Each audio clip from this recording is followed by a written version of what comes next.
necesiten, escriben y Yami me avisa si necesitamos parar. Les presento, este es el logo de DIFAM Argentina, que es la asociación que hoy representamos Mercedes y yo. DIFAM Argentina se fundó en el año 2013, y bueno, un poco fue porque papás y profesionales veíamos que no había nada sobre este tema, sobre la dislexia y otras dificultades de aprendizaje en nuestro país, y en general la mayoría teníamos algún familiar. En el caso mío, mi hijo tiene dislexia. En el momento en que se la detectamos estaba en segundo grado. Cuento un poco la historia de Santi porque es la historia de muchos de estos chicos que tienen dificultades de aprendizaje. Ya nosotros en Jardín de Infantes, yo soy maestra, mi marido es pediatra, había en nivel inicial cosas que nos llamaban la atención, que no se relacionaba con todo lo que fuera dibujo, actividades básicas del jardín, tenía dificultades en el lenguaje, no solo en la articulación, sino en la construcción del lenguaje. Bueno, todas estas pequeñas cosas que nos llamaban la atención. Nosotros fuimos al jardín a hacer una consulta, nos dijeron que esperáramos, que era el menor, él estaba con fonoaudiología. Muchos de estos chicos presentan dificultades en el lenguaje y comienzan a hacer fono, pero también si las fonos no están preparadas y por ahí no son especialistas en lenguaje, solo trabajan en estos chiquitos la parte articular, ¿no? Y en realidad esto hace a la construcción del lenguaje, ¿no? Entonces, muchos de los papás transitamos estos tratamientos sin tener después ni siquiera un diagnóstico de riesgo, que esto después va a ser una dificultad de aprendizaje. En el caso de Santi tiene una dislexia severa, hoy es un joven, está en la universidad, trabaja. Esto para que, bueno, después les voy a dar bien la definición, pero para que vean que estos chiquitos presentan severas dificultades en lo escolar, pero son inteligentes y pueden hacer en su vida lo que ellos quieran, ¿no? Bueno, para todos aprender es como un camino lleno de libros, de sol, de luz.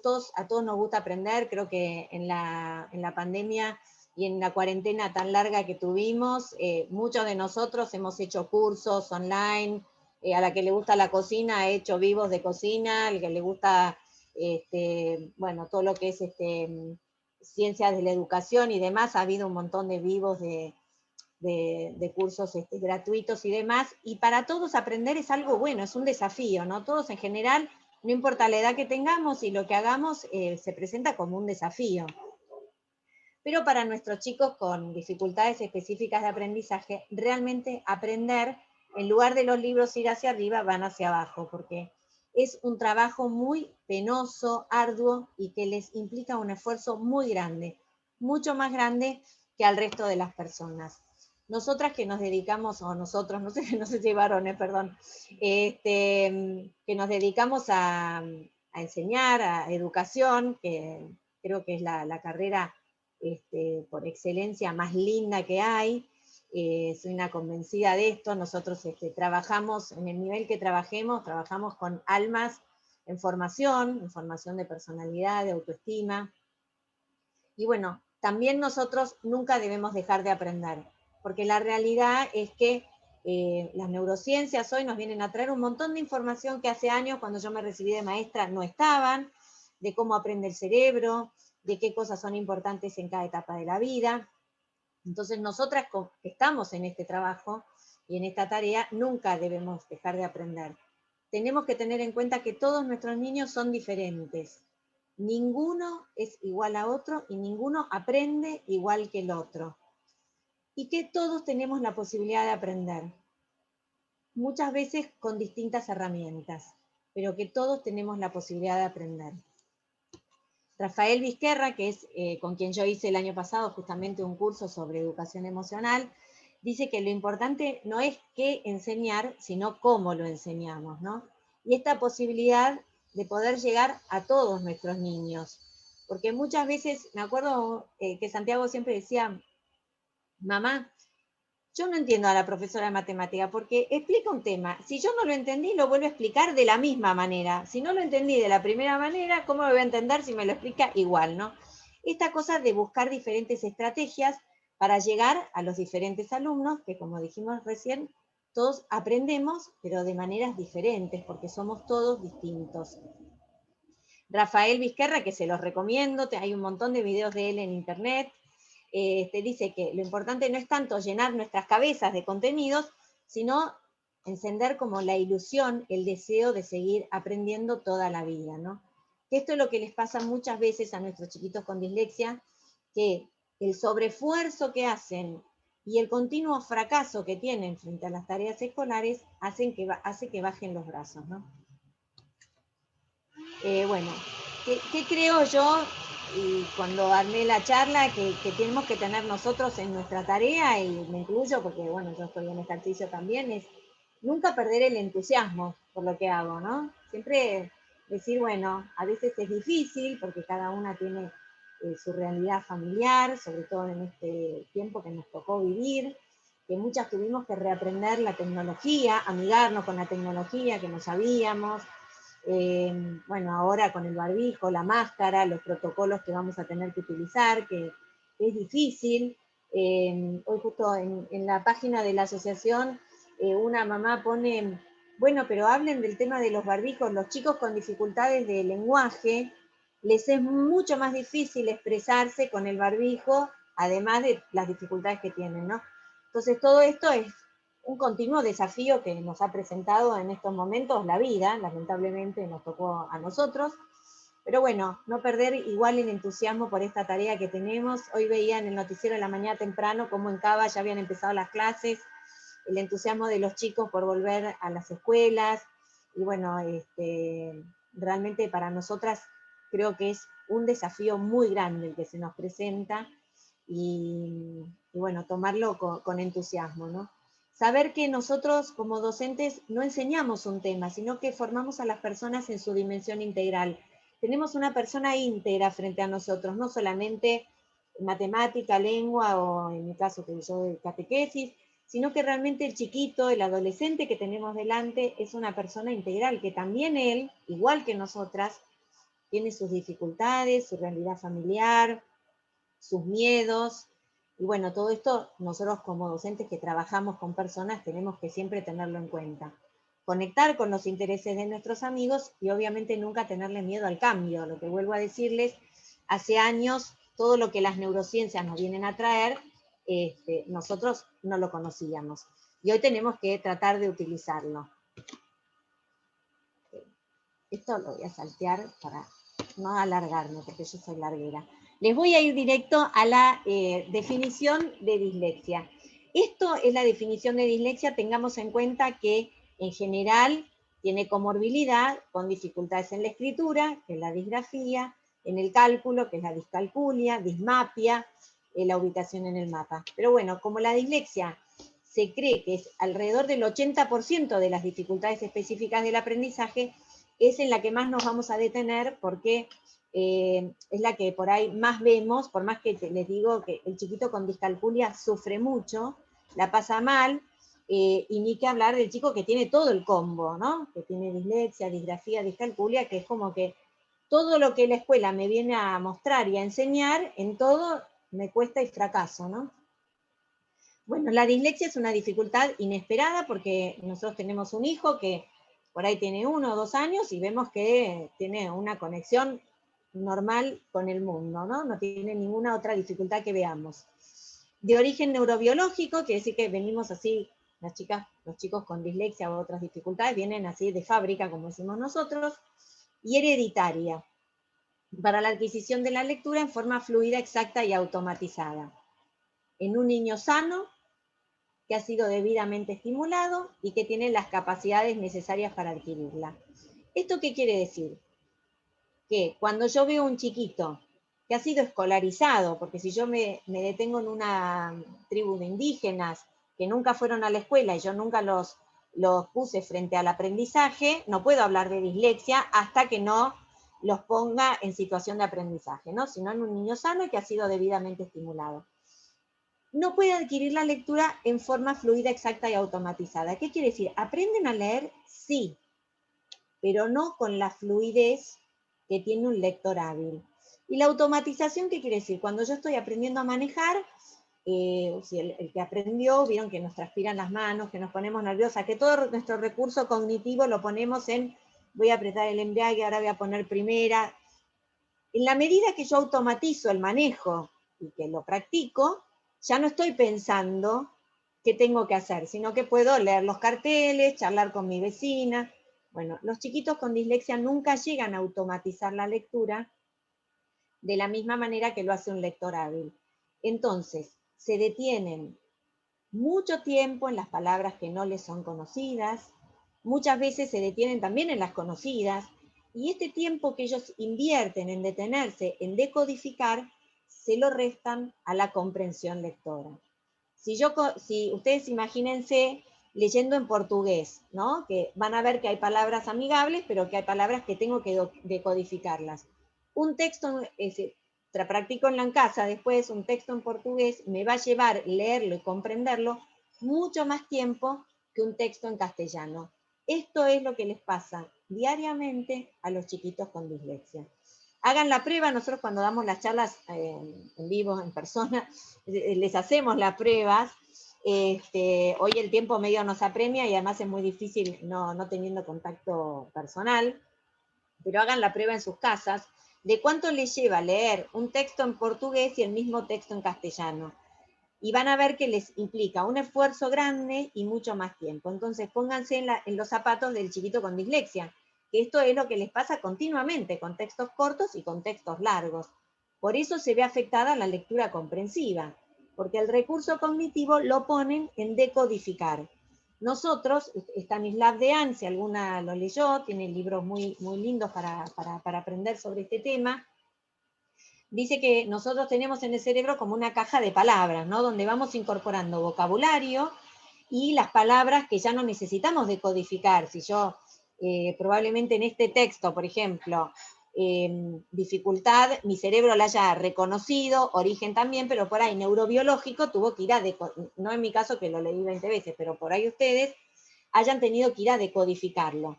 Bueno, lo que dice Dehaene es que en el caso del cerebro de la persona con dislexia, esta caja de palabras está mucho más vacía que en el caso del lector hábil. Tanto en las palabras que el cerebro reconoce para leer, como en su vocabulario. Por eso muchos de estos chicos, si ustedes tienen alumnos con dislexia, van a ver que muchas veces, no solo en la parte leída y escrita tienen dificultad, sino que en la oral no encuentran la palabra que quieren poner cuando expresan algo. Siempre nosotros contamos el ejemplo que Santiago dice, no, la tela que va arriba de la mesa, ¿no? El mantel. En palabras sencillas y de uso cotidiano también les pasa. Y muchos de estos chicos inventan palabras.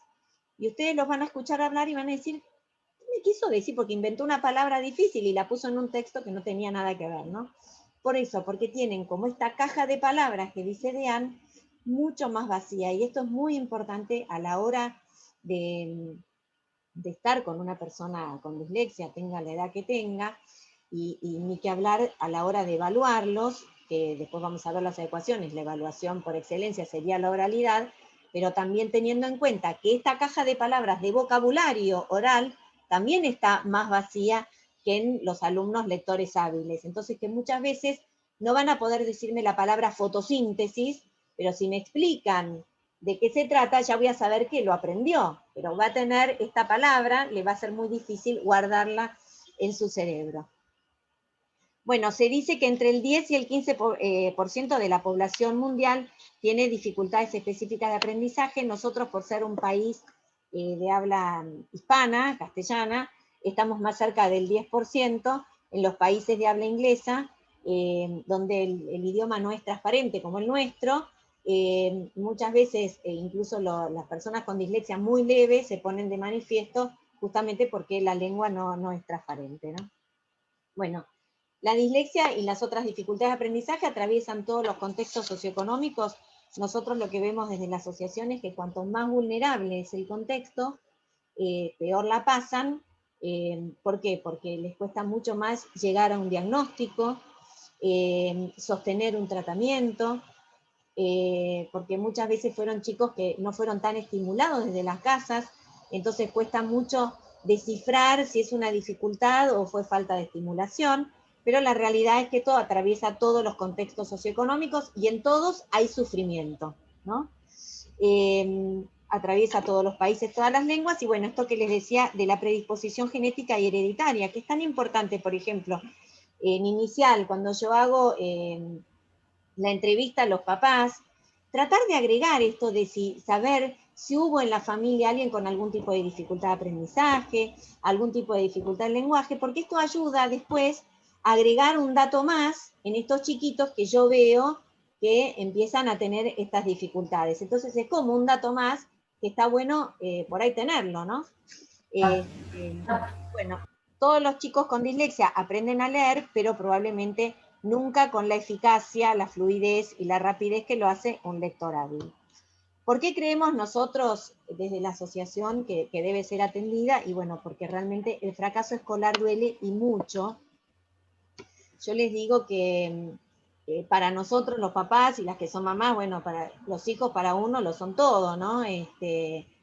Siempre son los más lindos, los más buenos, hasta que son adolescentes, pero digamos, pero ellos, la primera representación que van a tener de sí mismos va a ser la devolución que les haga la escuela. Y cuando en la escuela la devolución que me hacen desde edades muy tempranas es, no te salió, no pudiste, te caíste del renglón, otra vez tiraste el pincel, no sabes escuchar, bueno, todo esto va en detrimento de la formación de la autoestima de los niños, ¿no? Entonces empiezan a fracasar desde edades muy tempranas. Y obviamente que en la escuela lo más importante va a ser la autoestima. Tratar de formar a nuestros alumnos en que se sientan seguros. Hoy justo en el noticiero de la mañana hicieron una nota sobre dislexia y hablaba Laura Novoa, que bueno, se hizo el diagnóstico y ella habla de su dislexia y tiene también creo que ADD, y ella decía cómo a ella la marcó tan negativamente esta cosa de siempre no podés, siempre sos la última, no llegás, no estás atenta. Entonces, estas cosas van haciendo mella en la construcción de la personalidad y en la construcción de la autoestima de nuestros alumnos.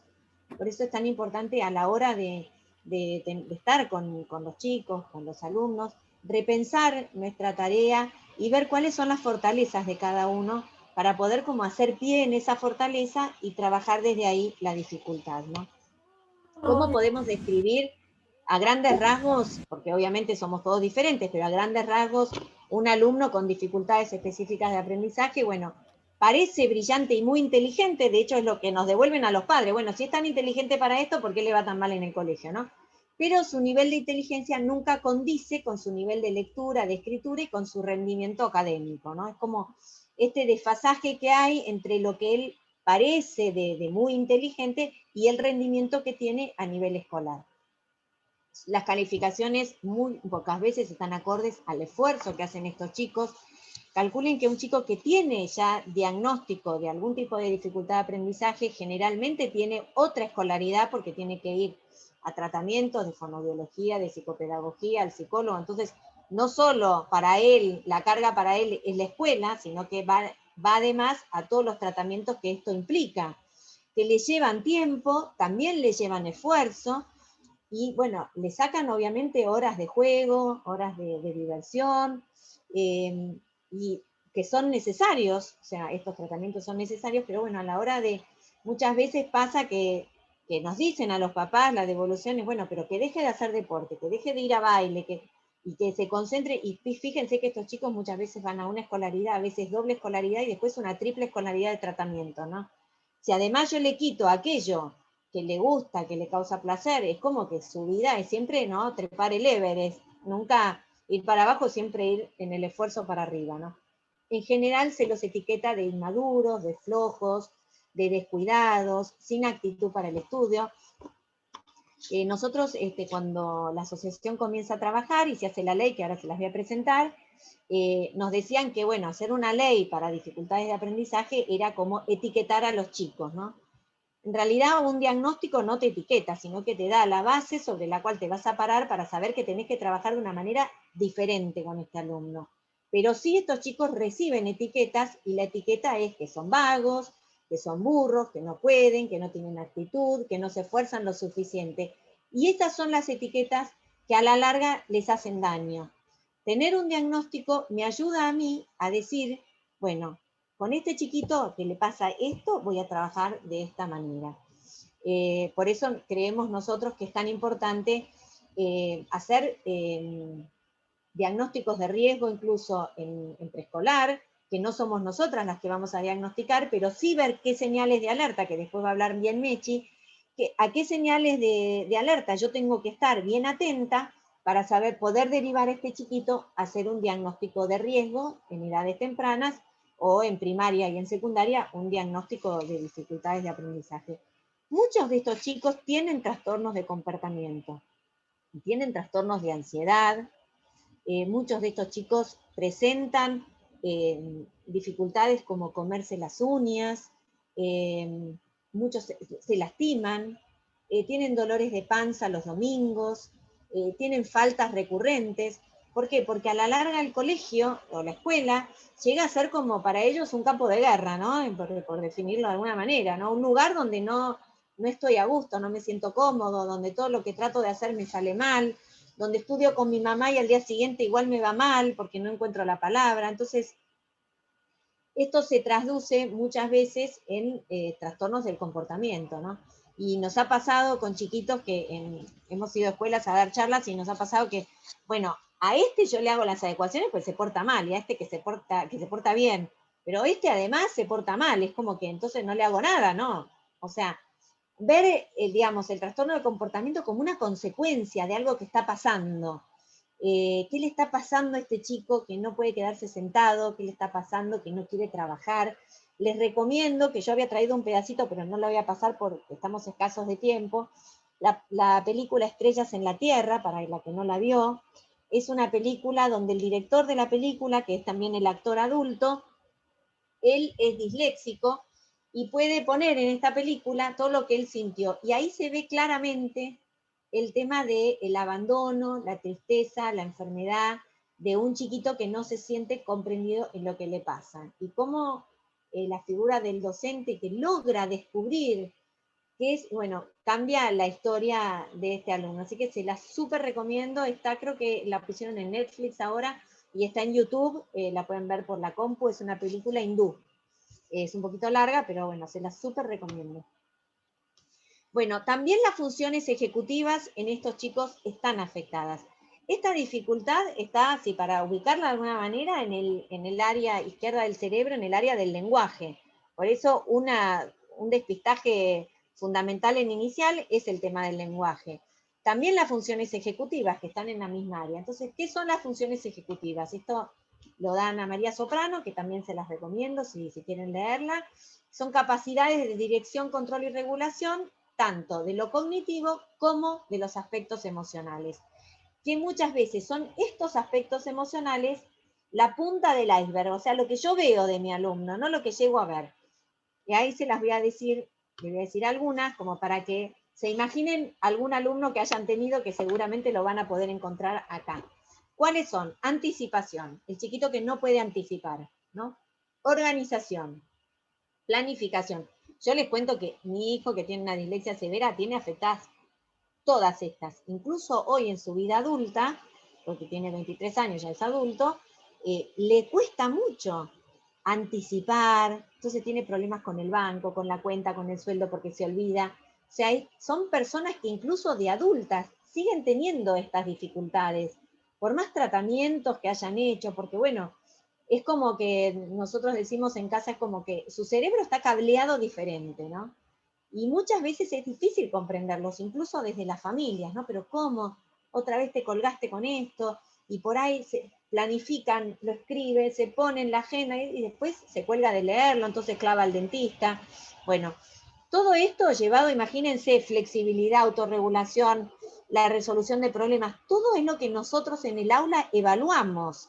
El chiquito que anticipa, que estudió para el examen, muchos de estos chicos tienen examen, no sé, de lengua y llevan la calculadora porque pensaron que era el de matemática. Bueno, todas funciones ejecutivas las tenemos, y las de hecho que todos los días las trabajamos en el aula. Y bueno, tener en cuenta que también hace a la actitud del chico. Por eso les digo, es la punta del iceberg lo que vemos de nuestro alumno. Bueno, pero este chico no puede resolver, no sé, ir a la dirección y se pierde, ¿no? O fue a la dirección y le dije, no sé, trae el registro y decirle a la directora tal cosa, y de las 2 órdenes cumplió una sola, memoria de trabajo. Las funciones ejecutivas hacen al desarrollo de toda nuestra vida, de toda nuestra vida. Y dentro de la escuela es lo que nos va a dar la posibilidad de tener un estudiante bueno, ¿no? El que anticipa, el que se organiza, el que recuerda las órdenes, memoria de trabajo, el que puede resolver problemas, bueno. Entonces tengan en cuenta que en las dificultades específicas de aprendizaje, no solo se ve, digamos, afectada la lectura, la escritura, el cálculo, sino también el lenguaje y las funciones ejecutivas. Bueno, estos niños suelen ser, por todo esto que les dije, desorganizados, en general son desprolijos. Imagínense un chiquito que tiene disgrafía, que no puede seguir un grafismo. Si yo le voy a pedir que me escriba un texto en letra cursiva, casi es como, no sé, escalar una montaña para él, ¿no? Entonces, que conozca las 4 representaciones de las letras, pero que escriba en la que le es más amigable. Bueno, o muchos de estos chicos se vuelven ordenados compulsivos, pero si algo se les sale del lugar, es como que toda su estructura se desmorona, ¿no? Suelen olvidarse las cosas y las órdenes que les damos, porque tienen, como les dije, afectada la memoria a corto plazo, pierden el sentido del tiempo. Son esos chicos que yo veo por ahí sentados mirando el más allá y que le cuesta mucho concentrarse en el aula. Son impulsivos también, funciones ejecutivas, entonces hacen lo primero que les sale y les cuesta mucho rever lo que hicieron. Esto es como que hay que reenseñárselos continuamente. Suelen tener grandes conflictos con la autoridad, llamémoslo maestra, mamá, papá. Son muy sensibles y en general, al tener afectado, por decirlo de alguna manera, el área izquierda del cerebro, son personas que empiezan a desarrollar más el área derecha, que es el área creativa, impulsiva. Y bueno, es por esto que muchas veces tienen más desarrollado la posibilidad de ver los sentimientos del otro, ¿no? Esto no los hace más empáticos, pero sí que se dan cuenta a través de los gestos y de las caras, en la memoria no verbal, qué siente y qué piensa el otro de ellos. Entonces, a mí me pasa en casa que Santiago enseguida me dice, ¿qué te pasó? No, nada, no, si tenés cara que algo te pasó. Como que él enseguida percibe a través de los gestos cómo se siente y cómo lo ve la otra persona, ¿no? Y bueno, las emociones influyen demasiado en sus aprendizajes porque muchas veces las ven vulneradas. Yo les digo que es hasta el día de hoy que mi hijo, por ejemplo, uno le dice algo, me pasó ayer, que le digo, che, Santi, acordate que te tenés que terminar de inscribir en la universidad para este año. Entonces me dice, ¿todo lo que me decís siempre es crítica? Le digo, pero yo no te critiqué, solamente te hice acordar. Pero ellos es como que queda muy marcado a fuego en su emocionalidad, en la construcción de su personalidad, que continuamente recibieron y reciben una carga negativa de lo que ellos son, entre comillas, o de lo que ellos hacen, ¿no? Entonces, esto desde edades muy tempranas, les aseguro que después es muy difícil remarla. En el caso nuestro, Santiago tuvo cambio de escuela en la adolescencia, con todo lo que esto trae aparejado en un adolescente a los 13 años, cuando pierde su grupo de contención.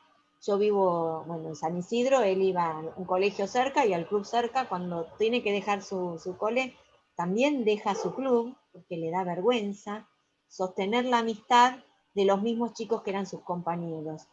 Entonces, lo ideal, creo, hoy, y con todo lo que se sabe, es que un chico pueda comenzar su escolaridad y terminarla en la misma institución, siendo acompañado en sus dificultades. Obviamente yo tuve que sacarlo de donde estaba porque no lo querían acompañar en el secundario, lo acompañaron en primaria, secundario le soltaron la mano, que creo, por lo que la experiencia nos da, que es la etapa más difícil, porque obviamente hay un horario mosaico, el chico salta de matemática a educación física a lengua, y en estos chicos donde la organización es tan complicada y donde la lectura es tan difícil, incluso en educación física, les digo, hay chicos que nos pasa que, claro, le tomaron el examen escrito, no sé, de las reglas del vóley, y si el profesor de educación física no sabía que tenía una dificultad, obviamente va a ser agua, y por ahí es bueno en vóley.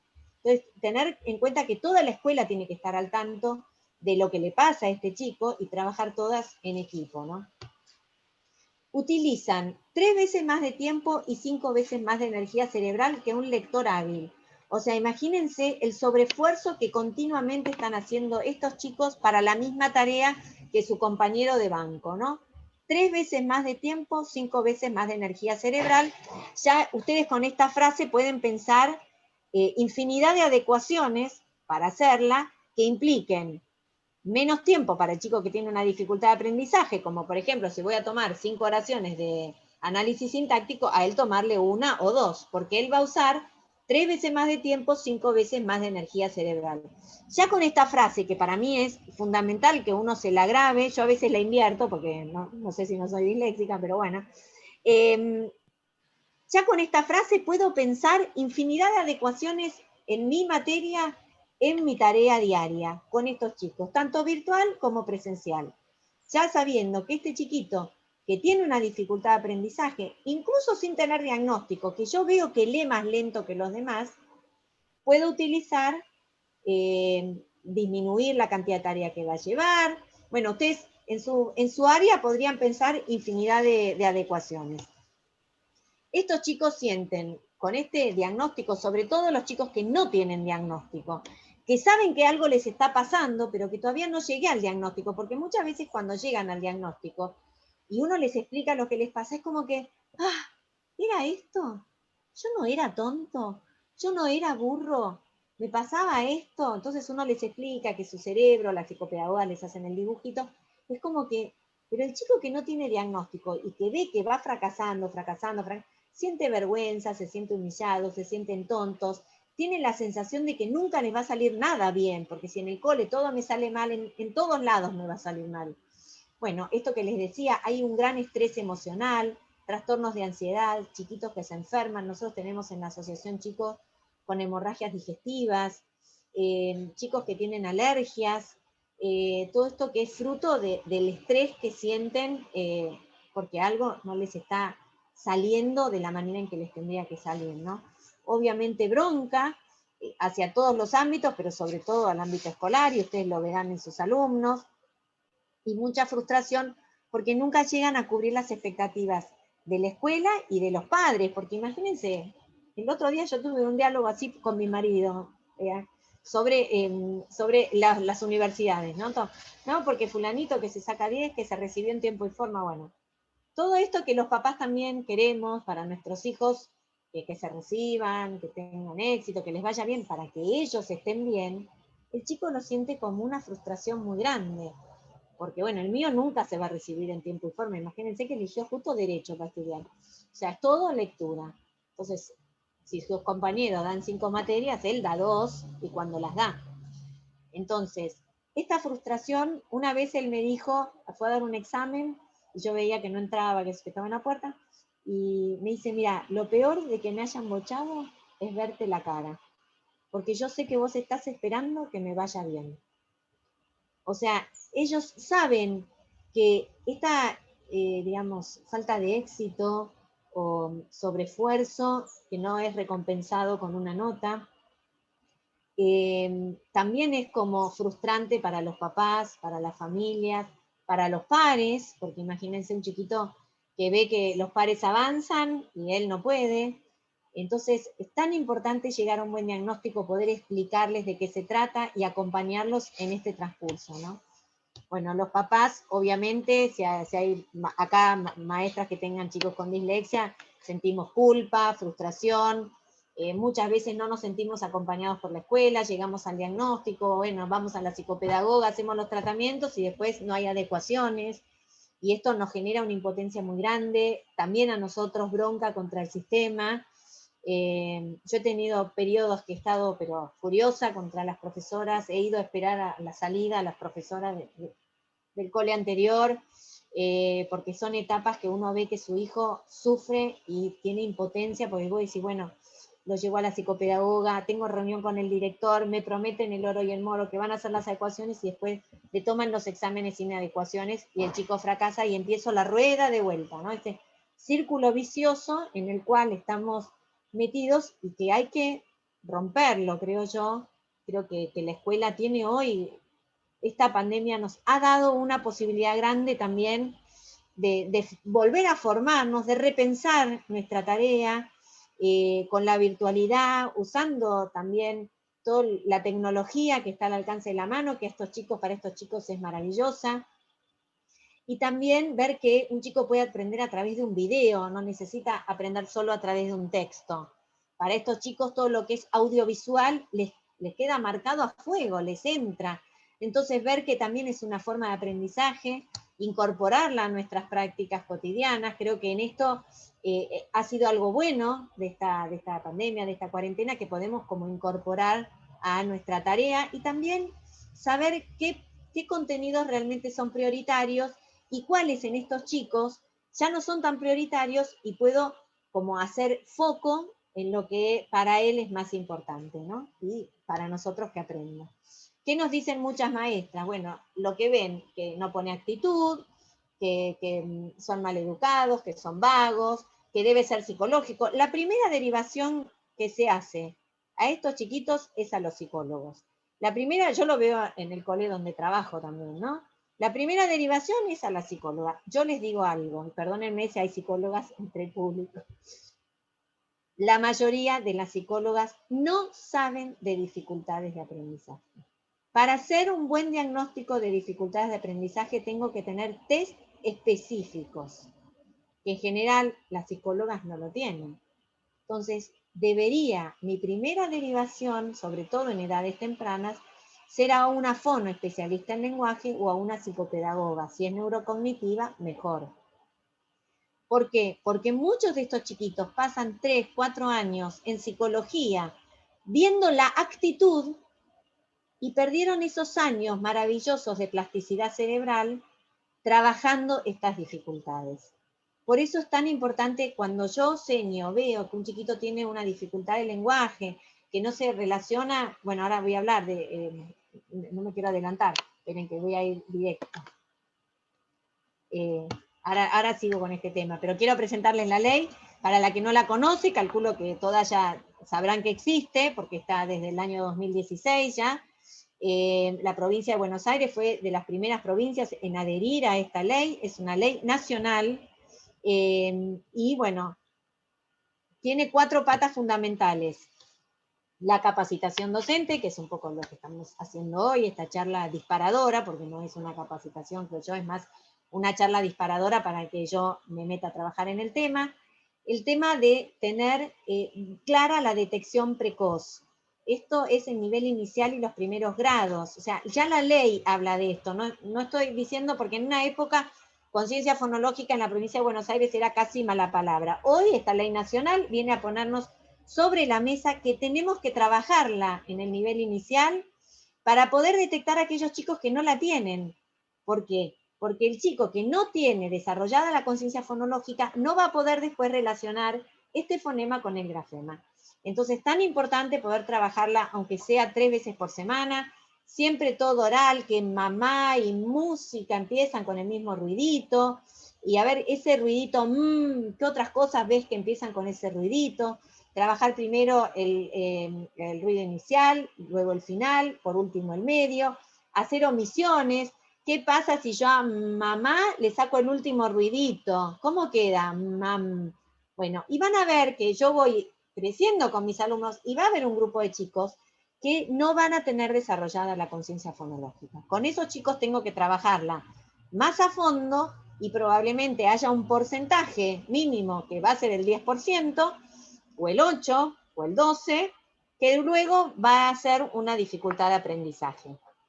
Trabajar la denominación rápida. Les recomiendo, si hay maestras de inicial, leer a Fernando Cuetos, que habla mucho sobre este tema, tiene videos, tiene incluso un test rápido, que no me acuerdo si lo había puesto acá en el Power, un test que podemos hacer las maestras de inicial, no es un test diagnóstico, es un test que me presenta a mí qué chiquito está en riesgo para poder hacer una buena derivación, charlarlo con los papás, con, digamos, las palabras correctas. Si yo voy a citar a un papá, ya tengo que saber decirle, mira, ¿sabes qué pasa? Yo estoy trabajando en el aula.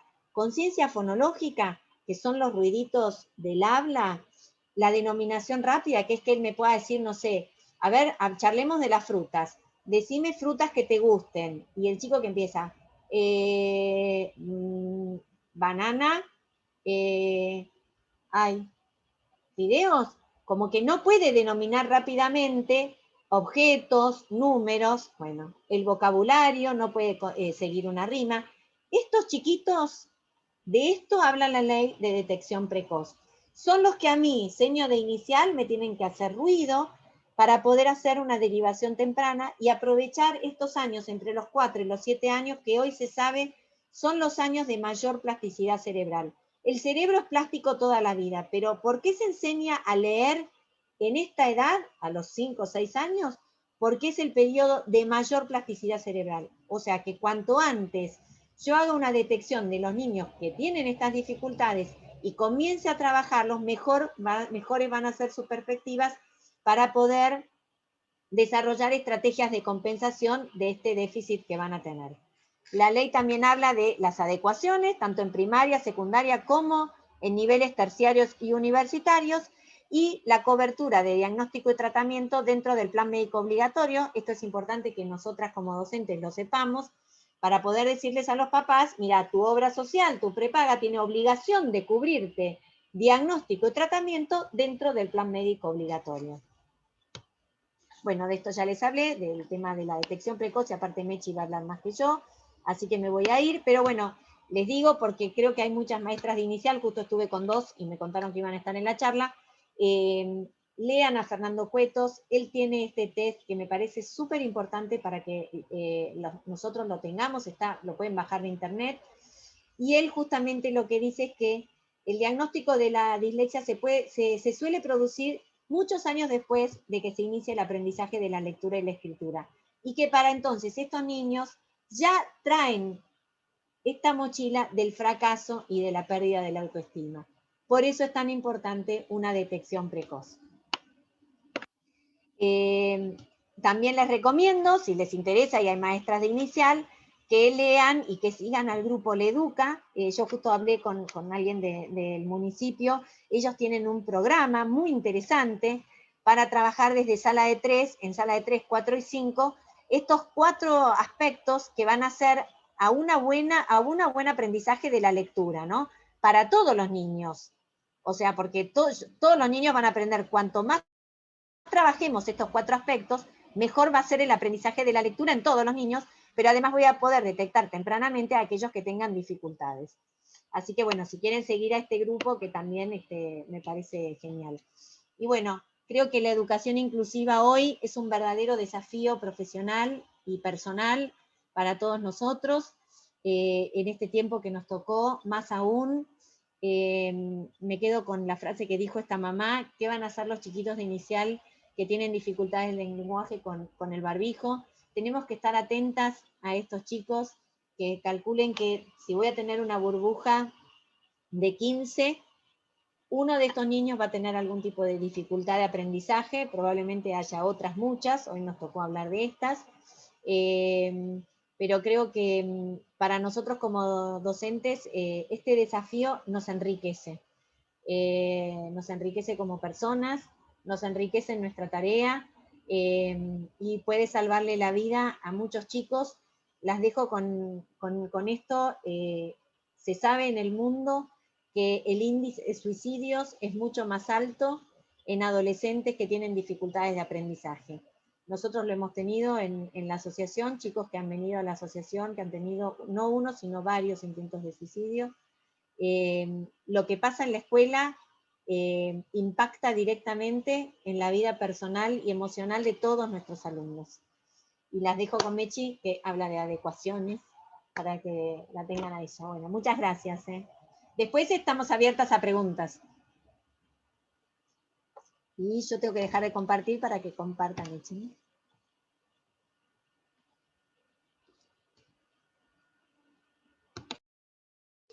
Hola, ¿cómo están?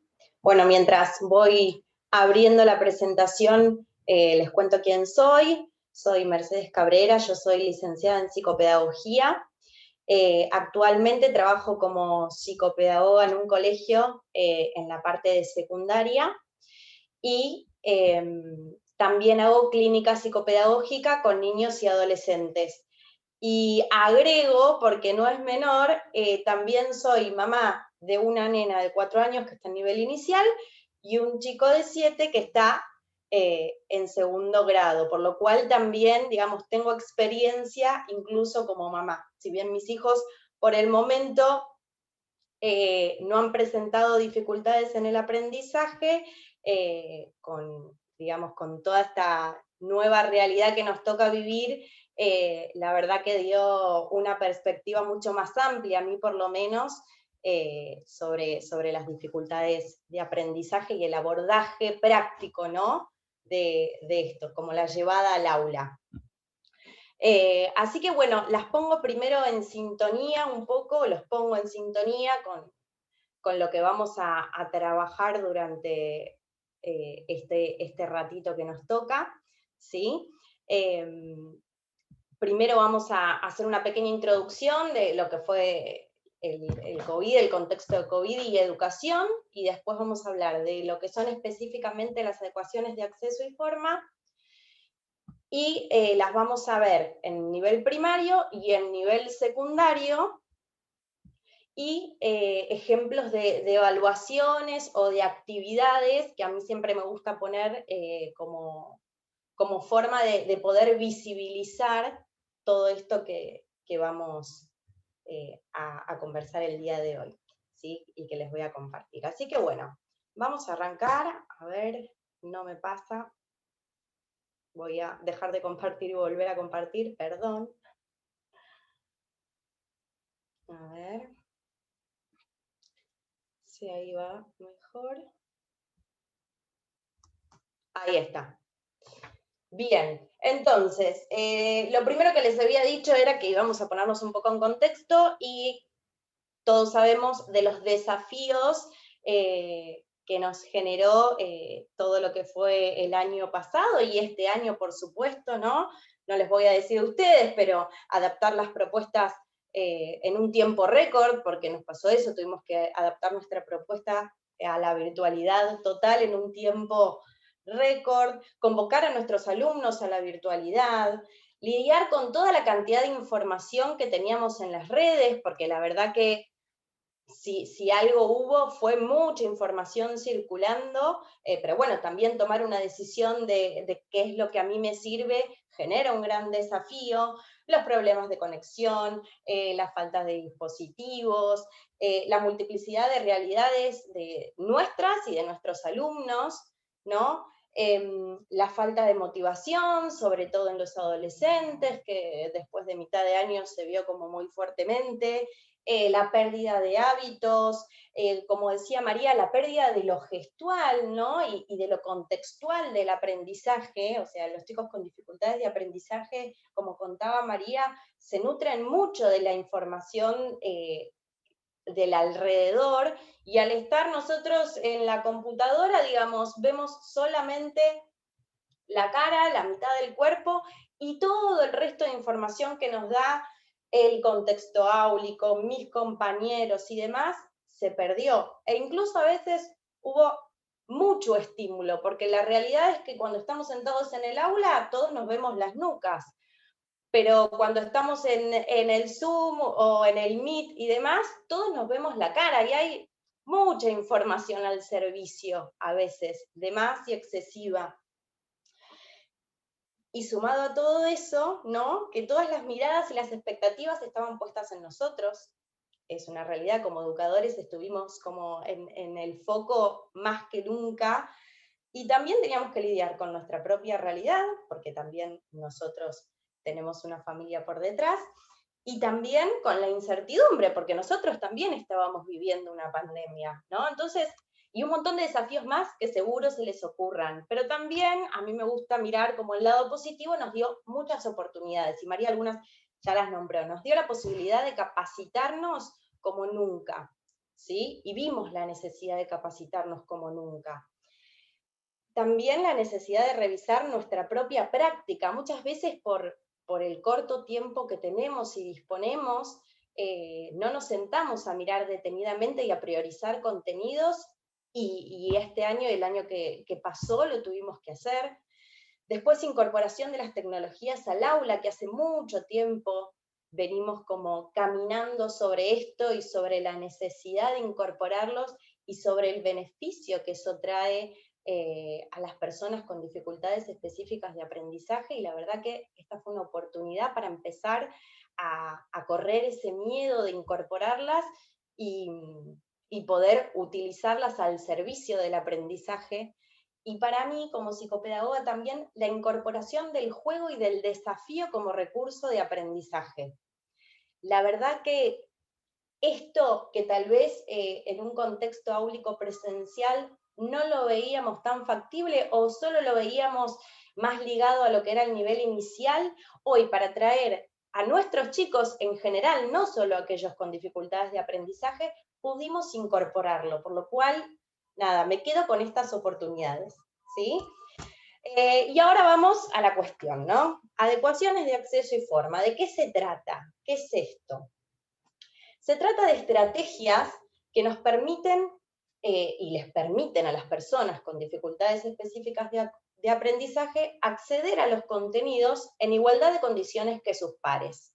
Entonces, lo que hacen es viabilizar el aprendizaje, ¿sí? Para que esta dificultad no funcione como un obstáculo y que la persona pueda aprender y demostrar lo que sabe, porque muchas veces ligamos a las adecuaciones simplemente a estas estrategias y acomodaciones en las evaluaciones.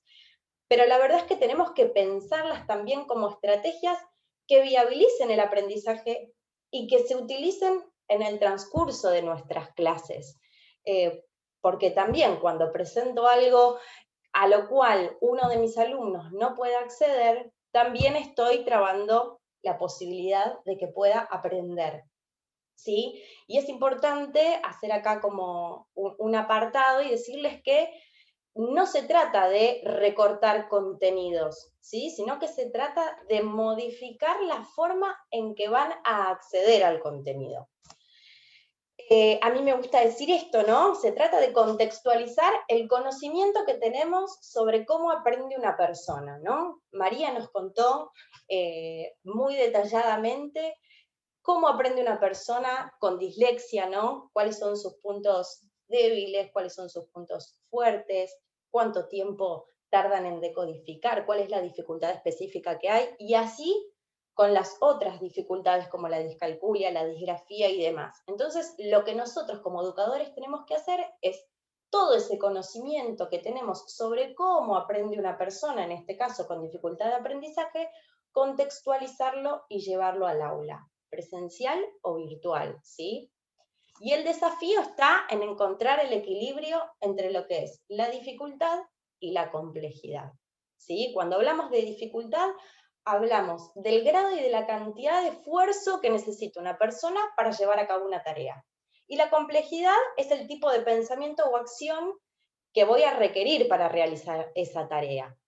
Los chicos con dificultades de aprendizaje pueden alcanzar niveles complejos de pensamiento, porque no se trata de una cuestión de inteligencia, pero sí muchas veces de la manera en que está presentada la información, tiene un grado de dificultad excesivo, ¿sí? Entonces es por eso que la cantidad de esfuerzo que les demanda es mayor, por lo tanto hay mayor frustración, y por lo tanto mayor tiempo en el que les va a llevar la tarea, y por lo tanto muchas veces son aquellos que tienden a abandonar la tarea, ¿sí? Así que el desafío, digamos, está en encontrar este equilibrio entre lo que es la dificultad de la tarea y la complejidad de la tarea.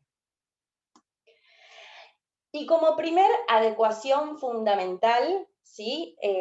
Y que creo que sirve para todos nuestros alumnos, es crear un clima de aprendizaje positivo. ¿Y qué significa crear un clima de aprendizaje positivo? Significa que seamos empáticos, ¿no? Y hoy más que nunca, ponernos en el lugar del otro, en cómo se siente el otro, ¿no? Seguro ustedes estarán pensando, ¿cómo me encontraré con mis alumnos este año? ¿Cómo vendrán, no? Poder ponernos en el lugar del otro. Y cuando estamos frente a una persona con dificultad de aprendizaje, poder empatizar y decir, bueno, esta persona para acceder necesita, por ejemplo, mucha más energía, mucho más tiempo, ¿sí? Por otro lado, ofrecer apoyo, porque somos un equipo, trabajamos en equipo. El aula, mi grupo, tiene que ser un equipo y yo le tengo que ofrecer apoyo y tengo que enseñar también a que todos nos ofrezcamos apoyo, porque también muchas veces pasa que a estos chicos les da vergüenza porque no se habla sobre dificultades específicas de aprendizaje, no se pone y no se clarifica eso, y eso da mucha vergüenza y retraimiento. Entonces, tenemos que dejar en claro que somos un equipo y que trabajamos en equipo y que nos damos apoyo. Y para eso hay que establecer acuerdos, ¿sí? Es importantísimo tomarse un tiempo para establecer acuerdos entre todos los actores que participamos en esta clase, por ejemplo, ¿sí? Y esto ocurre también cuando hay claridad docente. ¿Y qué quiero decir con claridad docente? Un docente es claro cuando sabe qué es lo que necesitan que sus alumnos aprendan y sabe cómo comunicar sus expectativas. Esto es muy importante, ser claros en lo que pretendemos que los chicos aprendan. Y hoy también nos toca ser claros y explícitos más que nunca con las familias. Necesitamos tenerlos como aliados, dar intenciones y criterios de aprendizaje de manera clara y planificar de manera coherente nuestras clases. Y esto significa hacer al aprendizaje visible, ¿sí? Decirles a los chicos qué es lo que tenemos intención de que aprendan, cómo lo vamos a hacer y cómo se van a dar cuenta y cómo nos vamos a dar cuenta que lo estamos aprendiendo. Y por último y fundamental, dar lugar a las emociones, ¿sí? Reconocer las emociones que se juegan en el aula, ayudar a gestionarlas y a regularlas, porque en definitiva las emociones son el timón del pensamiento, ¿no? Si yo tengo en el aula a un chico que le da terror aprender porque le da terror los comentarios que hace la seño, que hace la maestra, que me dicen, o le da miedo lo que le puedan llegar a decir, porque los chicos que tienen dificultades de aprendizaje saben que algo anda mal, eh, no van a poder aprender, ¿sí? O las posibilidades de aprendizaje van a ser menores. Entonces, dar lugar a las emociones en el aula, ¿sí? Y sobre todo eso, ayudar a reconocerlas y a gestionarlas, porque en definitiva son el timón del pensamiento.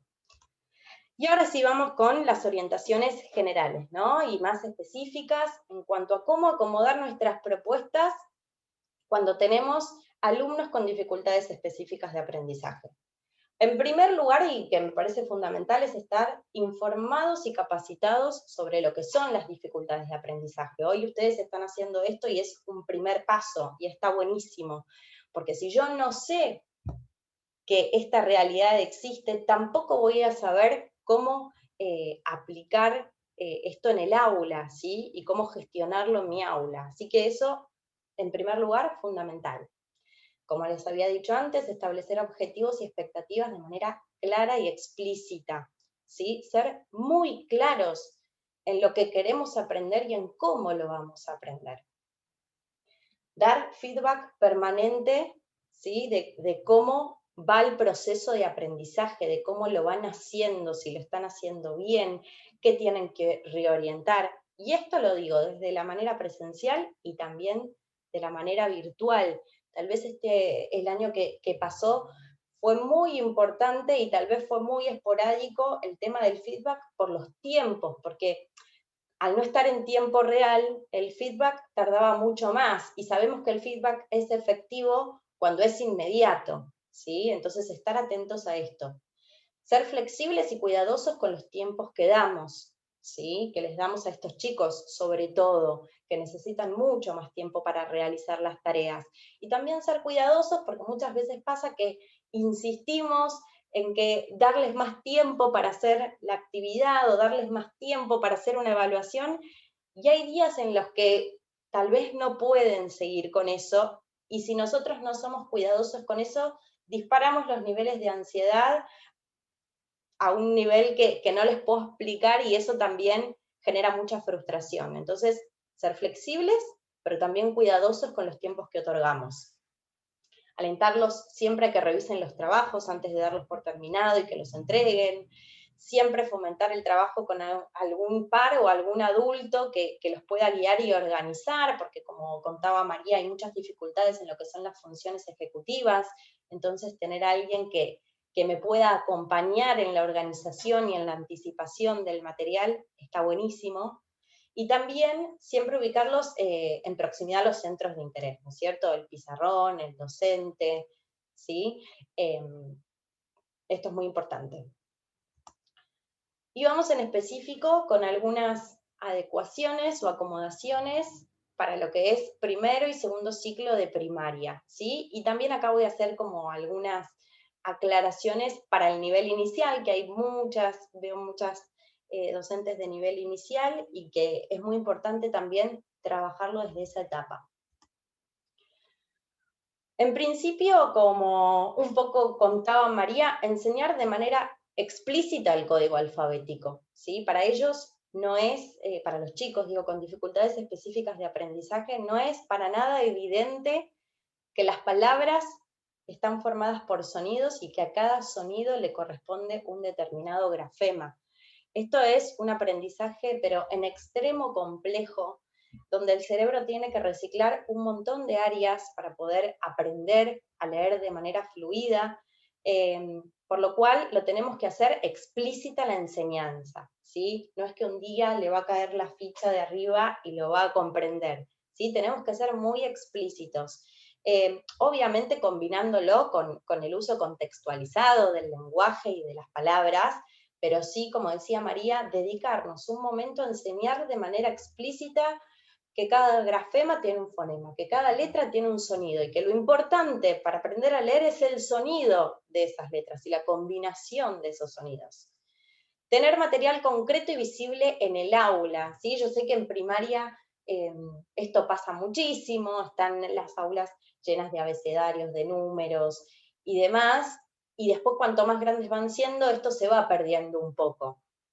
Pero tengamos en cuenta que este material es de gran ayuda para los chicos que tienen dificultades. Yo siempre digo, el que no necesita mirar el alfabeto que está pegado en la pared, no lo va a hacer, porque le va a quitar mucho tiempo, pero aquel que sí lo necesita, le va a dar mucha tranquilidad y va a ser un soporte para poder aprender y seguir haciendo las tareas a la par que sus compañeros.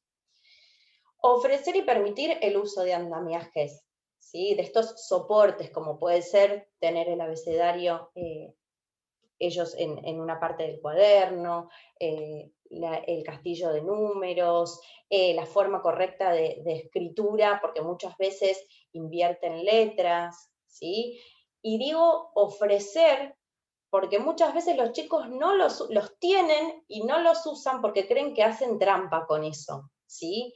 Entonces, nosotros ser claros y ofrecérselos, ¿sí? Si los necesitan, los pueden usar. Y por supuesto evitar exponerlos a la lectura frente al grupo, ¿no? Porque es algo que les cuesta muchísimo. Salvo que ellos pidan y tengan ganas de leer, o sea, si hay un chico que tiene ganas de leer, obviamente que lo voy a dejar, pero digo, como primera opción, evitar exponerlos a la lectura en frente de todos. Ofrecer el material escrito mediante fotocopias claras y en este caso en la virtualidad, mediante archivos que estén claros, que tengan el espacio suficiente, que no estén llenos de indicaciones, porque nos pasó este año que como tuvimos que hacer la escuela también en casa, porque es una realidad, muchas veces llegaban archivos llenos de indicaciones y cosas por hacer, y esa información abruma. ¿sí? Entonces, priorizar y destacar aquello que queremos que copie o desarrolle, ayudarlos a escribir con lo que no lograron copiar. Esto me parece súper importante, proporcionar múltiples formas para representar y expresar la información, ¿sí? En general siempre lo pedimos de manera escrita, pero este año, y de esta manera también habilitamos lo que es la representación creativa, que nos puedan enviar audios, ¿sí? Sobre lo que hicieron, si no se animaban a escribirlo, que hagan una presentación de PowerPoint. Bueno, tenemos un montón de formas y permitir, ¿no? Que esas formas también permitan a ellos demostrar todo lo que saben o todo lo que aprendieron. Permitir el uso de cuadernos o hojas más grandes o con mayor espacio, porque muchas veces viene acompañado de disgrafía, entonces el uso del espacio y de la motricidad es complejo en un principio, entonces dar esta posibilidad está buena. Priorizar la oralidad frente a lo que es el desempeño escrito, ¿sí? O sea, obviamente que los chicos van a tener que aprender a escribir y lo van a hacer, pero cuando los tenga que evaluar, sobre todo, priorizar la oralidad, acompañar las propuestas con material audiovisual, ¿sí? Leer en voz alta el material de estudio, las consignas, porque muchas veces leen mal las consignas o no saben qué es lo que tienen que hacer, y pedirles que después nos parafraseen qué entendieron que tenían que hacer. Ofrecer siempre ejemplos de resolución, dosificar la cantidad de trabajo que les demos durante la clase, y también disminuir las tareas que se lleven extra, ¿no? Como siempre priorizar la actividad en el aula, si es necesario, obviamente que el hábito de hacer y de trabajar fuera de casa está bueno, pero tenemos que tener mucho cuidado porque recuerden que la cantidad de tiempo y de esfuerzo que les demanda es muchísimo, y muchos de estos chicos siguen terapias después del cole. Y acá les muestro algunos ejemplos, ¿no? Con algunas de las adecuaciones que les comentaba antes. Por ejemplo, acá tenemos una actividad de matemática y la seño dejó primero el recordatorio de cómo usar el castillo de números, y ese video llevaba un video de la seño diciéndoles cómo los tenían que usar. Entonces ahí incorporamos el material audiovisual y con una persona que es significativa para ellos. Después, un ejemplo de cómo me tiene que quedar en el cuaderno lo que tengo que hacer, ¿sí? Que tal vez este año no tuvimos el pizarrón tal y cual lo conocemos, y los chicos a veces no saben dónde escribir. Me pasaba incluso con mi hijo que me preguntaba, ¿dejo un renglón, no dejo un renglón? Bueno, acá la señora ofreció un modelo de cómo me tenía que quedar el cuaderno, y abajo hace una aclaración que me parece fundamental, que dice, en los casos que los chicos o chicas necesiten asistencia para copiar las consignas en el cuaderno, por supuesto que no hay inconveniente que se las copien, siempre priorizando la producción de la actividad, el cuidado de los vínculos y respetando el proceso de cada uno.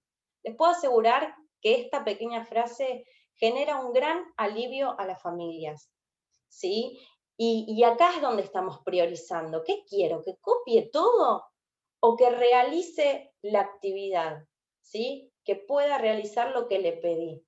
Entonces, me pareció como buenísimo. Y por otro lado, donde está la flechita ahí colorada que dice, imagina que el lobo era amigo de la abuela, y escribí otro final para la historia. Si no te animás a escribirlo, podés grabar un audio y enviarlo al mail del grado, ¿no? Entonces, acá estoy dando como la posibilidad de que puedan expresar lo que saben de muchas maneras.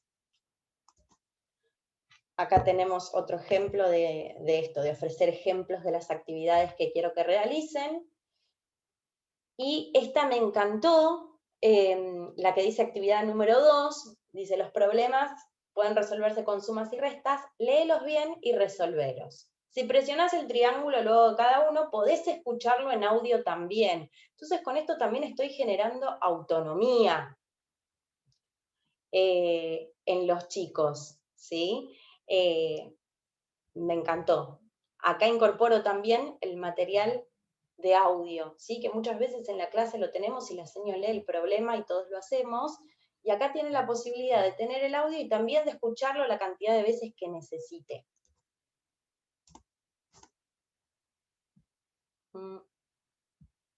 Ahí estamos.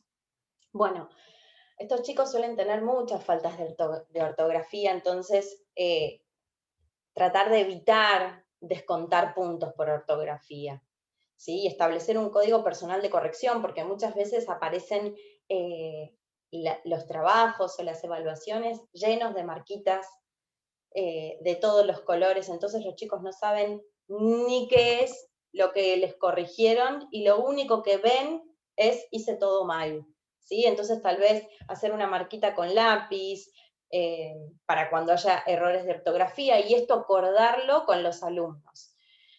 Evitar las tareas donde tengan que escribir muchas veces la palabra que se le corrigió, porque de todos modos también puede que falle a la vez siguiente de que tenga que escribirlo, por estas fallas también en la memoria de trabajo, y mostrar siempre la forma correcta de escritura de las palabras, ¿sí? Eso sí, pero evitar la repetición de la escritura. Y acá les muestro un ejemplo de uno de los chicos con los cuales trabajo, para que vean que está todo corregido, ¿sí?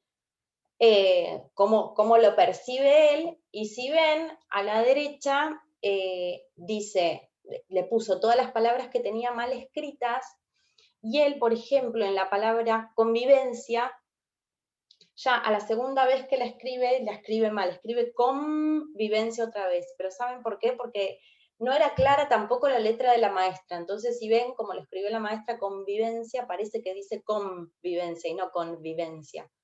¿Sí? Entonces, incluso puede haber errores cuando le pedimos que hagan este tipo de tareas.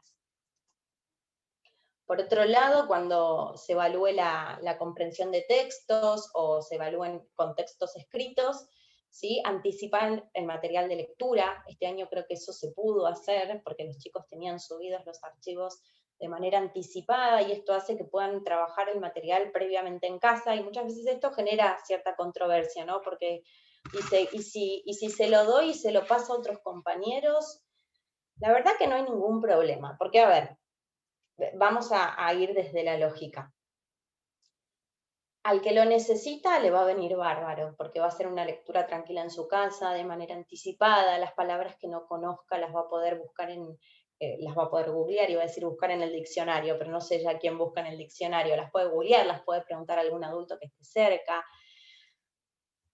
Hay chicos que aunque tengan el material, no lo van a usar. Y hay chicos que tal vez tengan el material por anticipado, no lo necesiten, pero hagan un trabajo diferente, ¿sí? Hagan el trabajo de preguntarse qué es lo más importante, qué me puede llegar a preguntar la maestra cuando yo haga la evaluación.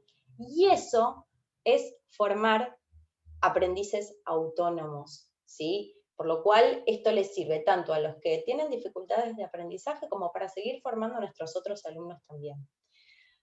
En la medida de lo posible, proponer textos cortos y activar conocimientos previos. Creo que también este año va a ser fundamental, porque si no, es como empezar de cero cada vez un tema. Entonces, si yo activo los conocimientos previos, si les hago pensar qué es lo que conocen sobre ese tema que vamos a leer o que vamos a trabajar,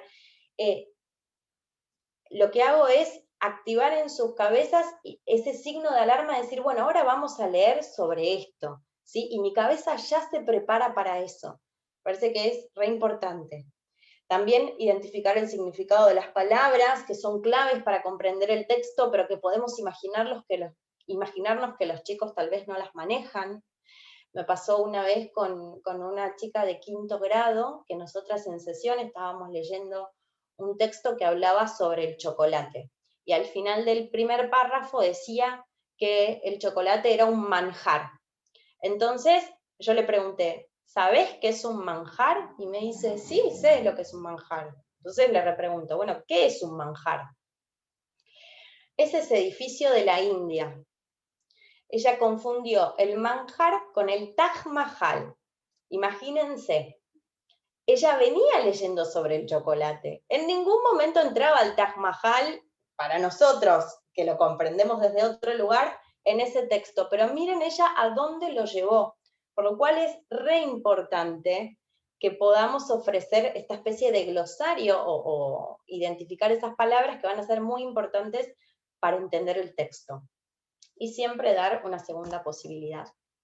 evitar los puntos a desarrollar, si es posible, y mechar ejercicios de multiple choice, de unir con flechas, de completar la frase, de verdadero y falso, donde igual podamos chequear lo que ellos aprendieron.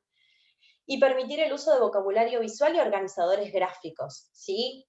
Por ejemplo, cuando tenemos análisis sintáctico, permitir que tengan un cuadrito como este que está acá abajo, donde ellos sepan que en el sujeto tienen que buscar si hay núcleo, modificador directo, modificador indirecto o oposición. Y en el predicado va a tener que encontrar núcleo verbal, objeto directo, objeto indirecto, circunstanciales y demás. Ordenarlos, ¿sí?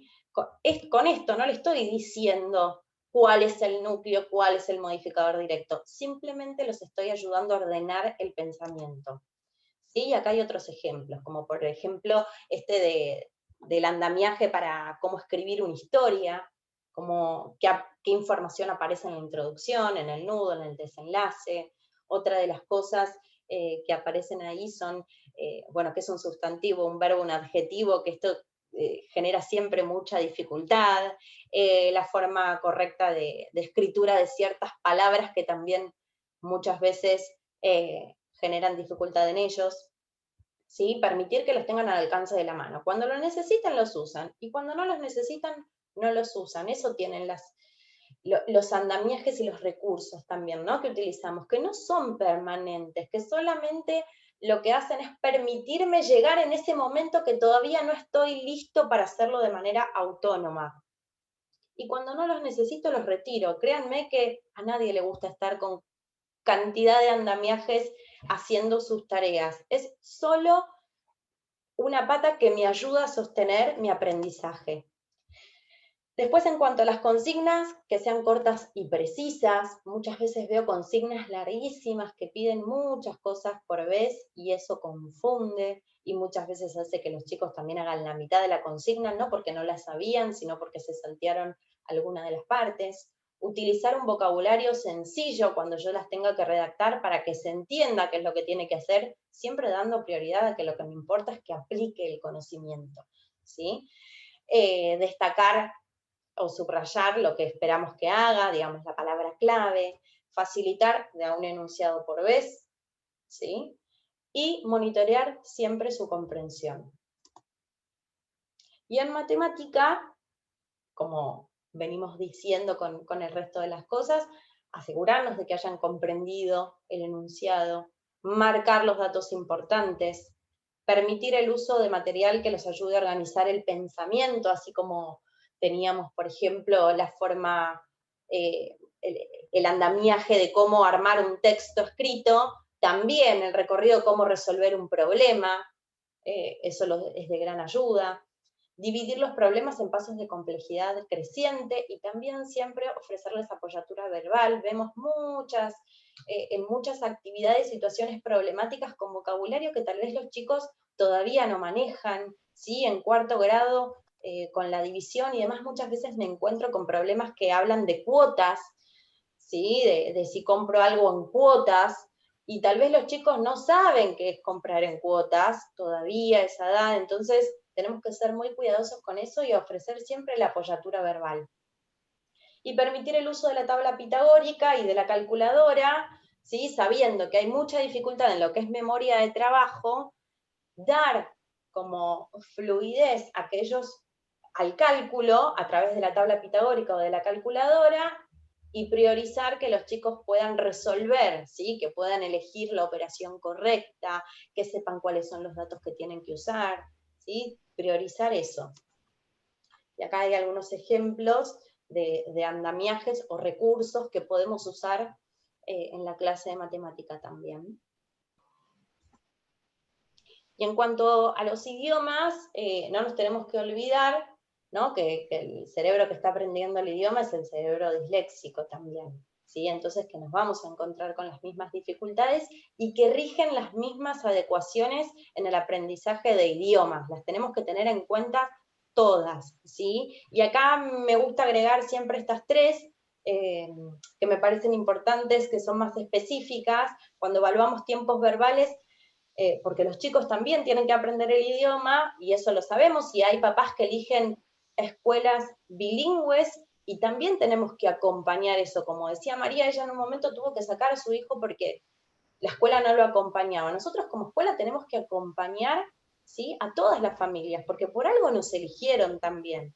Entonces, si nuestra escuela también es bilingüe, tiene mucho inglés en la currícula, bueno, cuando evaluemos tiempos verbales, permitir tener la estructura gramatical del tiempo verbal como apoyatura, ¿sí? Y evaluar de a un tiempo verbal por vez, evitar esos ejercicios que dicen, decidí si va con simple present o simple past, ¿sí? Bueno, no, completa estas oraciones con simple present, completa estas otras con simple past, y así. Y cuando se evalúe vocabulario, siempre utilizar el recurso de la imagen. En general, yo siempre digo que los manuales de inglés están llenos de actividades que se adecuan perfectamente a las posibilidades de aprendizaje de estos chicos. Tienen mucho el completar las frases, unir con flechas, elegir el concepto de la caja que va en la oración que sigue abajo, y evitar lo que es la narración espontánea, ¿no es cierto? Siempre ofrecer andamiaje en eso, porque sabemos que es un punto débil. Y ahora les voy a mostrar algunos ejemplos de evaluaciones. ¿Sí? Esta es una evaluación de tercer grado, como para mostrarles algunas acomodaciones, ¿no? Decía, separar en sílabas las siguientes palabras, subrayar la sílaba tónica y luego indicar si es una palabra aguda, grave o esdrújula. ¿Sí? Esta es una consigna como muy larga.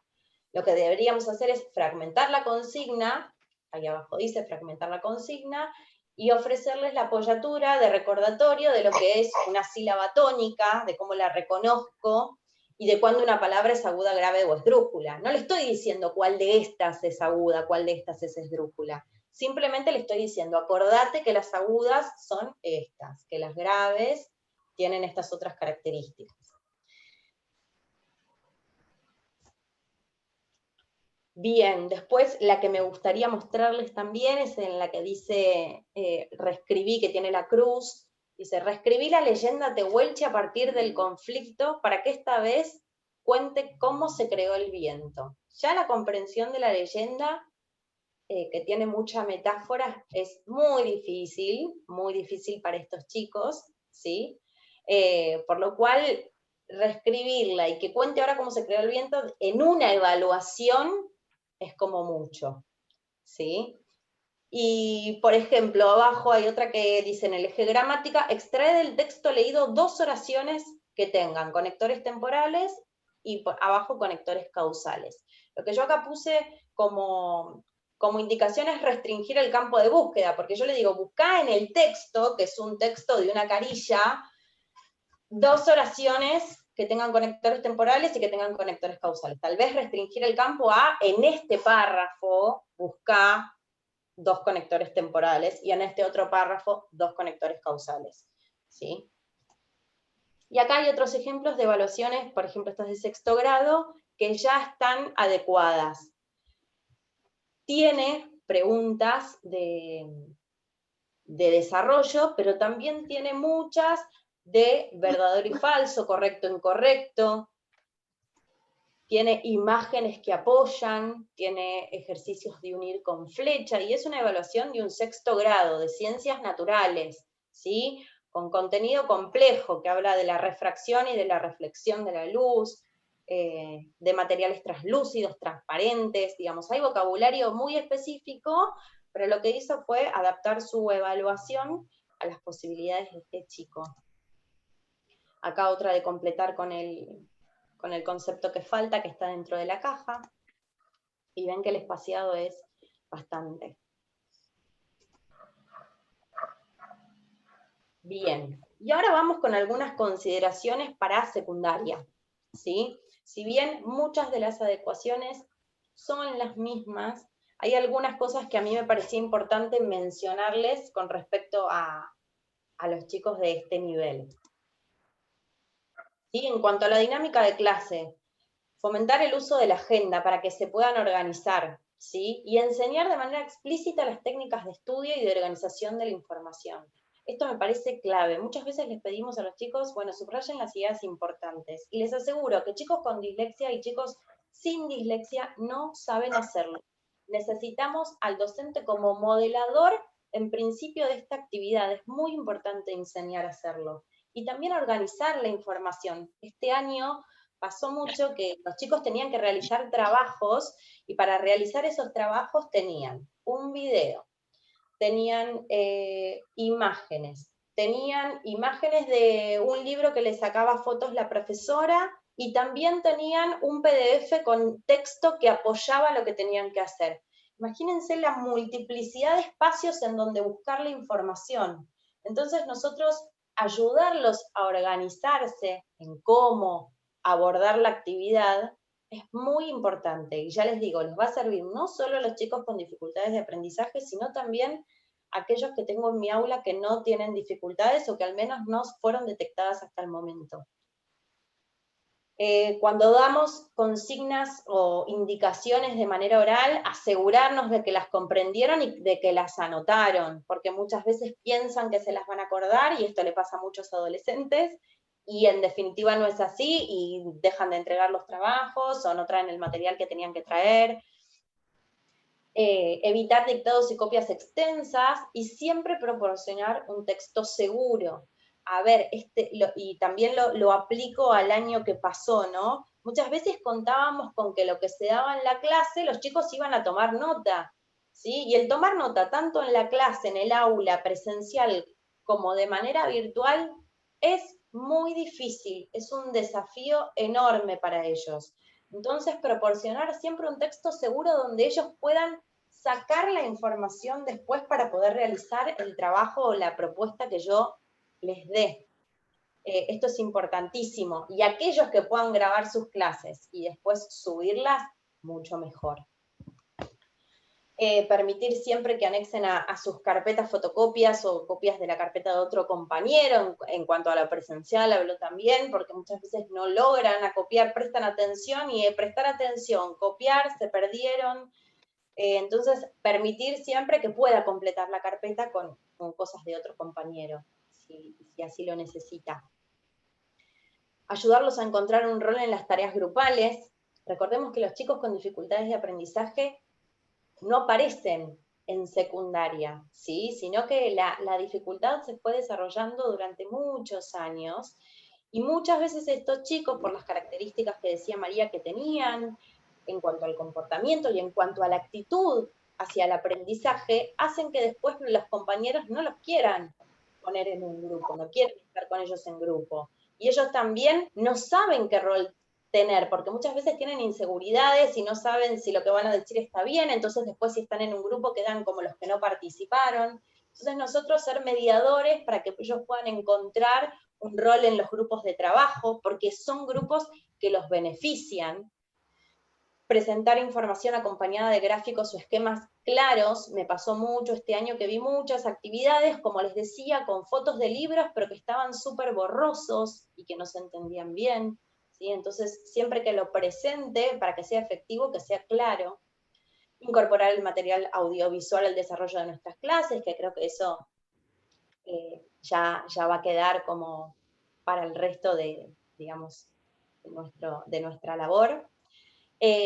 Permitir el uso de la tecnología. Hay muchos lectores de texto, hoy vienen muchos ya incorporados a los dispositivos, al sistema de nuestro dispositivo, ya sea de la computadora. El nuevo Windows ya lo tiene incorporado, no me tengo que descargar ningún programa.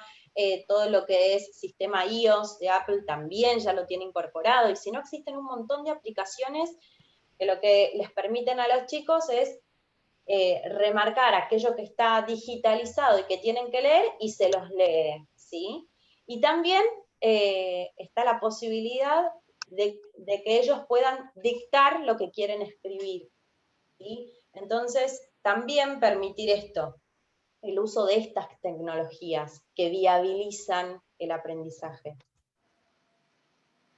Y en cuanto, bueno, a las evaluaciones, esto ya es algo que se dijo, que tengan el espacio suficiente, que anticipemos el material de lectura, y en el caso de secundaria, que segmentemos las lecturas, ¿sí? Sobre todo en los grados como más altos de secundaria pasa un montón que hay lecturas eternas y después hay preguntas para responder con esa lectura. Entonces tal vez fragmentar y decir, bueno, estos primeros 2 párrafos responde estas preguntas, siguen los otros párrafos, responde estas otras preguntas, digamos, segmentar la lectura para ellos también saber hacia dónde tienen que dirigir la atención, ¿sí? Porque ver una lectura de 4 páginas y después 10 o 15 preguntas a responder ya anula, y anula a cualquier adolescente. Bueno, adaptar las consignas, utilizar vocabulario sencillo en la redacción de la consigna, ofrecer glosarios.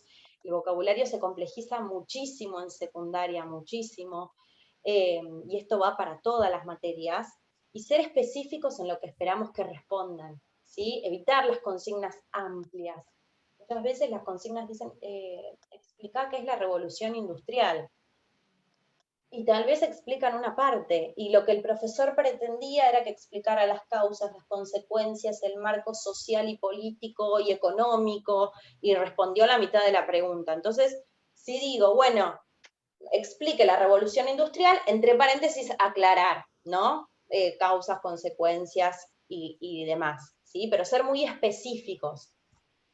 Y mostrar las expectativas a través de rúbricas, que creo que esto también, el año que pasó, lo incorporamos muchísimo a nuestra práctica, el hecho de las rúbricas. Entonces ahí es donde nosotros visibilizamos el aprendizaje y nuestras intenciones de aprendizaje y nuestros criterios de logro.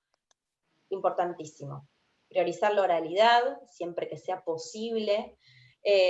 Incorporar, bueno, los ejercicios, como les decía antes, de multiple choice, verdadero y falso, cuadros para completar, y la pregunta comodín, la llamo yo, que es esa que dice, bueno, explica algo que sepas sobre alguno de estos temas. Eso da mucha seguridad, porque a veces ellos se encuentran con evaluaciones donde no pueden responder nada de lo que se les plantea en un principio y eso ya los anula. Entonces tal vez esta pregunta, bueno, da como un poco más de confort y seguridad. Y esta, re importante, evitar ejercicios innovadores en las evaluaciones. ¿Sí? Muchas veces por querer presentar algo novedoso y lindo y de impacto, ¿sí? Cometemos ese error. No podemos presentar en una evaluación algo que nosotros no trabajamos en clase. Me pasaba mucho con los profes de historia del colegio donde trabajo, que trabajaban con fuentes durante las clases y después en las evaluaciones ponían imágenes y decían, bueno, esta imagen, ¿a qué tiempo corresponde? ¿Qué crees que está pasando? Y la verdad que no había sido trabajado en la clase de esa manera, habían trabajado con fuentes. Entonces, evitar todo este tipo de ejercicios innovadores, ¿sí? Evalúo lo que trabajé. E incluir pequeños consejos o recordatorios, ¿no? Acordate que primero te conviene leer las preguntas y después el texto. Acordate que para resolver, no sé, determinado ejercicio de matemáticas, de trigonometría, está la regla de SOHCAHTOA, ¿sí? Esos pequeños recordatorios que a ellos los van a ayudar un montón, como para ordenar el pensamiento. Y bueno, en matemática, acá pongo físico, química y psica, asegurarse de que comprendieron los enunciados, permitir el uso de la calculadora y permitir el uso de las fórmulas. Hay muchas fórmulas cada vez que va aumentando el grado, ¿no? El uso de las fórmulas es indispensable para resolver muchísimos ejercicios, pero también puede ser como un arma de doble filo, porque los chicos van a estar depositando toda su energía en recordar esa fórmula y tal vez la recuerden de la manera errónea y por lo tanto resuelvan de manera errónea. Entonces priorizar, que lo que yo quiero es que sepa qué fórmula tiene que usar y qué datos tiene que usar en esa fórmula. Y acá algunos ejemplos de evaluaciones. ¿Sí? Esta es una evaluación de ciencias naturales de primer año. Dice, lee atentamente el texto, y tomando, acá me lo estoy tapando yo, como punto de referencia, resuelva las situaciones planteadas. Ahí le plantea el texto y después el cuestionario. ¿Cómo clasificarías este ecosistema según los diferentes criterios de estudio? Reconozca 3 factores bióticos y 3 abióticos que aparecen en el texto y sepáralos en 2 listas. Justifica el reconocimiento. Esta es la original y miren la adecuada, para que vean que lo que se evaluó es exactamente lo mismo, solamente que cambiamos la forma en que se lo presentamos. El texto está con un mayor interlineado y mejor, se ve mejor, parecía todo entrecortado ahí las letras. Le planteo primero el texto y después le pongo, teniendo en cuenta lo que leíste, resuelve los siguientes puntos. ¿Qué tipo de ecosistema describe? Completa las siguientes frases. Un factor biótico es, un factor abiótico es, y acá lo que hago es ser coherente en los pasos que voy planteando, porque en la evaluación anterior, el último punto decía, justifique el reconocimiento de los factores bióticos y abióticos. Pero ¿cómo los va a reconocer si no saben lo que es primero, ¿no? Acá lo estoy ayudando a ordenar su pensamiento en la evaluación, no le estoy dando pistas de nada, solamente lo estoy poniendo en situación. ¿Sí? Y después sí, buscan en el texto 3 factores bióticos y 3 factores abióticos. Y ahora clasifícalos en este cuadro. Esta es una de química, el segundo año. Si se fijan, tiene mucho dato de número y todo está en el mismo espaciado, pero son todos ejercicios diferentes. El ejercicio número 1 tiene A, B y C, y después viene el 2. Y al lado de cada ejercicio dice el porcentaje de la evaluación, o sea, el porcentaje que equivale en el puntaje de la evaluación. Lo cual es súper confuso porque acá en este caso de estos ejercicios está lleno de números, entonces los chicos a veces no saben si eso lo tienen que usar para calcular la densidad, si no lo tienen que usar, ¿no? Entonces acá está la evaluación adaptada.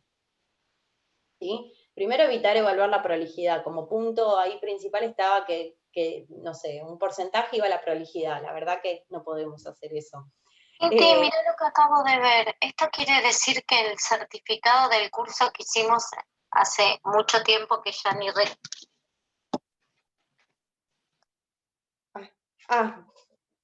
Bien, continúo. Entonces lo que hice fue separar mejor cada una de las actividades y poner el porcentaje antes de la consigna en sí y menos visible como para que no interfiera en la resolución del ejercicio. ¿Sí? Se ve diferente, pero evalúa lo mismo. Y esta es una de historia que era toda de desarrollar, todos puntos a desarrollar, y entonces lo adecuamos de la siguiente manera. Y después, abajo de todo, el punto C dice, elige uno de estos conceptos y enumera sus causas y consecuencias, ¿sí? Y ahí le da 2 opciones a elegir, ¿sí? Entonces, hay desarrollo, ¿sí? No decimos que lo evitemos al 100%, pero lo enmarco y trato de que no toda mi evaluación sea como punto a desarrollar. Y si es así, también dar siempre la posibilidad de completar oralmente lo que no se llegó a hacer por escrito. Y esta una de prácticas del lenguaje, también que acá tenían análisis sintáctico y demás, y ahí ofrecí como el ayuda a memoria, ¿no? Acordate de marcar cuando tengas que analizar sujeto, predicado, modificador directo, modificador indirecto, ¿sí? Las cosas que tenían que marcar.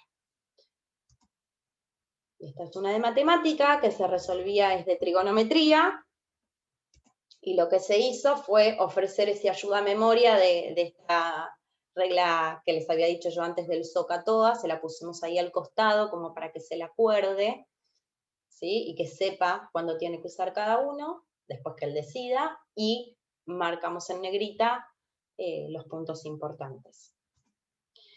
Y para ir terminando, algunas consideraciones a tener en cuenta, ¿sí? Vamos a tener en cuenta algunas cosas. Que en general los alumnos tienden a rechazar muchas veces las adecuaciones, ¿sí?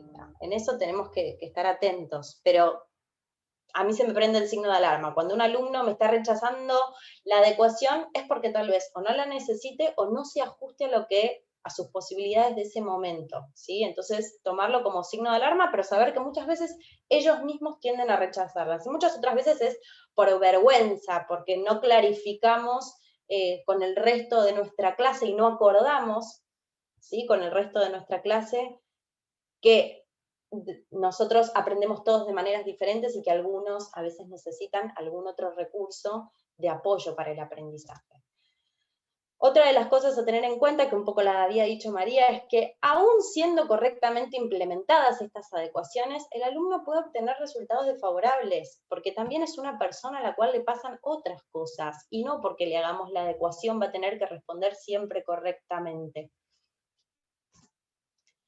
y que es fundamental el diálogo entre la escuela, la familia y los profesionales, porque es una sola persona, es una unidad, ¿sí? Con diferentes aspectos, pero es una sola persona. Entonces, entrar en diálogo entre todos es en extremo importante.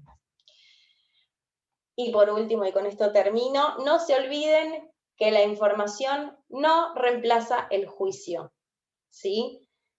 Conocemos mucho sobre, o hoy estamos conociendo mucho más sobre la manera en que aprendemos, cómo aprende un cerebro disléxico, un cerebro con otras ideas y demás, ¿sí? Pero eso no reemplaza el juicio que tenemos nosotros. Yo siempre digo, los docentes tienen como un plus importantísimo, que es que vieron a muchos alumnos de esas edades y que saben y que vieron cómo es un aprendizaje, por llamarlo de alguna manera, esperable, ¿sí? Entonces tienen como ese ojo clínico que tal vez no es necesario decir tiene dislexia, pero sí decir no está aprendiendo al ritmo que los otros, acá pasa algo, ¿sí? Estar atentos a eso. Entonces, la información solamente nos da una perspectiva desde la cual discutir nuestra realidad presente, ¿sí? Y después saber, y como punto de partida, para saber qué hacer con eso. Pero no se olviden que toda esta información no reemplaza el juicio. Y en este 2021, más que nunca, antes que poner nota, tomar nota. Muchas gracias.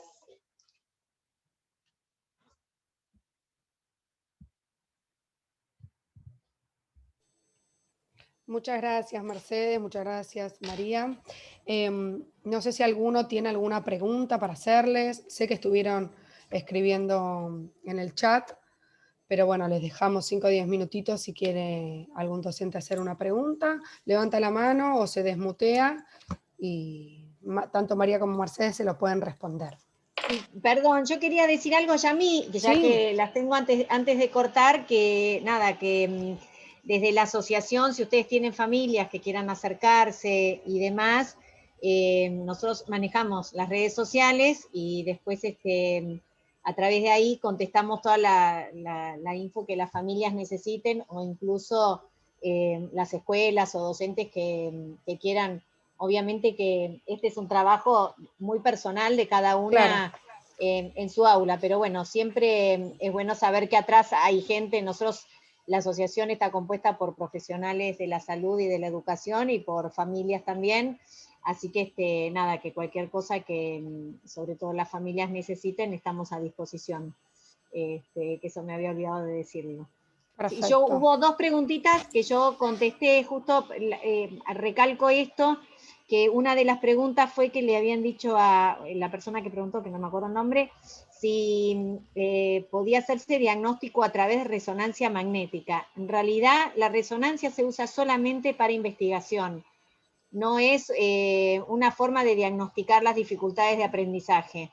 Si hay científicos, neurocientíficos que las utilizan justamente para hacer investigación y ven cómo así lee el cerebro, digamos, por decirlo de alguna manera, el no disléxico normal y el cerebro disléxico. Pero tanto en la Argentina como en casi todos los países del mundo, el diagnóstico se realiza a través de los test adecuados. Es muy importante que nosotros también como docentes sepamos que una buena derivación es fundamental, porque hay chicos que pasan por muchos profesionales que no terminan de redondear el diagnóstico. Miren, justamente ayer me llamó una persona de La Pampa, que cada psicopedagoga que visitó le dijo que no, que era muy difícil diagnosticar la dislexia. Eso es porque los profesionales no tienen los test que corresponden para evaluarla. Entonces es muy importante que cuando nosotros asesoremos a los papás para llegar a un buen diagnóstico, los asesoremos no a qué profesional ir, pero sí que se asesoren bien con qué profesional realizar el diagnóstico. Y en el diagnóstico debe estar la palabra dislexia, porque hay profesionales que ponen, bueno, una dificultad, bla, bla, y hacen zaraza, pero para que nosotros como docentes sepamos bien de qué se trata, el profesional que realiza el diagnóstico también tiene que estar bien formado para hacer completo el informe, ¿no? Entonces esto es bueno para los papás, por eso les digo, nosotros asesoramos también a los papás en el sentido de qué cobertura tienen, cómo recurrir a las prepagas o a las obras sociales, y lo fundamental de elegir un buen profesional a la hora de hacer los diagnósticos, ¿no? María, acá Marcela está preguntando, ¿en maternal hay alguna manera de diagnosticar o prever la dislexia? Y en realidad en maternal es muy difícil, porque todavía los chicos no están desarrollando el lenguaje, si bien, si por ejemplo tenemos una sala de 3 y vemos que un chiquito no tiene nada del lenguaje, hay que estar atento a esos chicos porque hay una cantidad de palabras que ya tienen que empezar a decir, ¿no?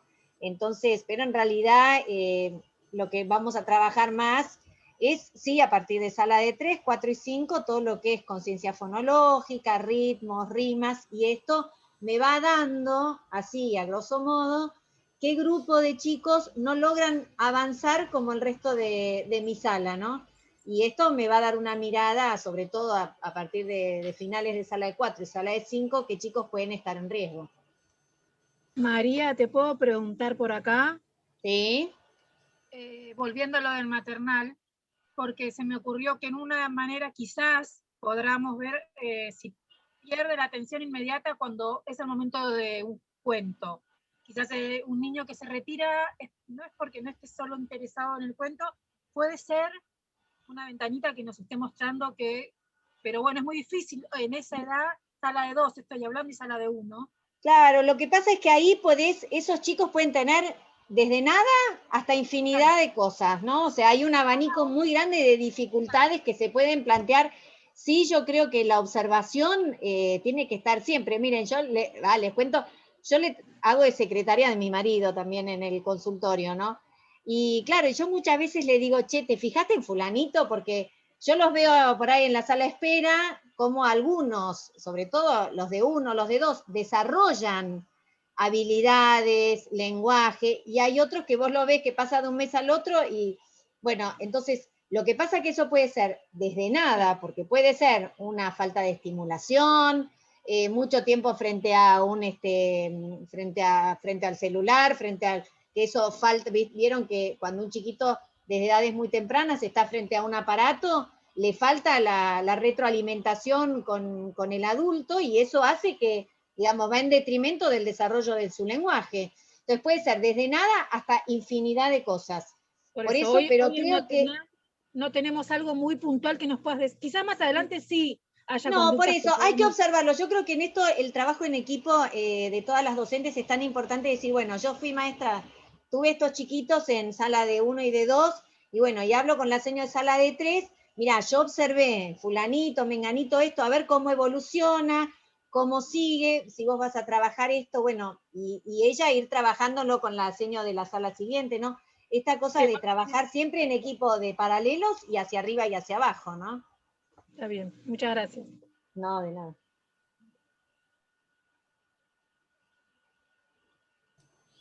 No sé si hay alguien más que quiera hacer alguna pregunta. Bueno, si no, estaríamos haciendo el cierre ya, las liberamos, María y Mercedes. Genial. Les Muchísimas digo, gracias. les paso otro dato, que nosotros damos estas charlas para las instituciones. Si alguna institución se quiere poner en contacto con la asociación, yo les dejo un celular para que nos puedan llamar. Los profesionales que trabajamos para la asociación no cobramos, lo hacemos como Mechi, muy generosa, siempre nos da su tiempo, es una capa, es re jovencita, pero sabe un vagón. Y bueno, todos los profesionales que trabajamos para la asociación, dentro de la asociación damos nuestro tiempo en forma gratuita en paralelo a nuestras familias y el ejercicio de nuestra profesión por afuera, ¿no? Así que en general estas charlas nosotros tratamos de hacerlas gratuitas para las escuelas. Si alguna escuela o colegio quiere hacer una donación para la asociación, siempre es bien recibida, porque con eso nosotros vamos sobreviviendo. Y también les digo que ahora les voy a dar el celular para comunicarse, pero si tienen alguna familia sin recursos que necesite llegar al diagnóstico porque está por afuera del sistema, o sea, no tiene obra social ni prepago, una acción que hacemos nosotros con los escasos recursos económicos que tenemos es ayudarles a estas familias a llegar a un buen diagnóstico. Entonces, si ustedes tienen a alguien, también usen el mismo celular, me mandan un WhatsApp, analizamos, estudiamos la familia y les damos una mano para llegar a un buen diagnóstico. Así que les dejo el celular, que es 116-174-2186 por cualquier cosa que necesiten. Pasé los chivos. Ya está. Perfecto. Si alguno no llegó a anotar, me lo puede solicitar a mí y ya las pongo en contacto. No sé si Mercedes querés decir algo, si no, finalizamos. No, agradecer por la escucha atenta y por el espacio también. Bueno, muchísimas gracias a ustedes dos, muchísimas gracias a las docentes que estuvieron durante toda la charla. En lo particular me pareció súper rica la información que me dieron. Tengo un niño chiquitito, así que estaré atenta a todo lo que ustedes estuvieran diciendo. Así que bueno, muchísimas gracias a todos y nos estamos viendo en alguna otra capacitación. Adiós. Adiós, gracias. Adiós. Chao, gracias. Chao, gracias. Muchas gracias. Chao, muchas gracias. Chao, gracias. Gracias.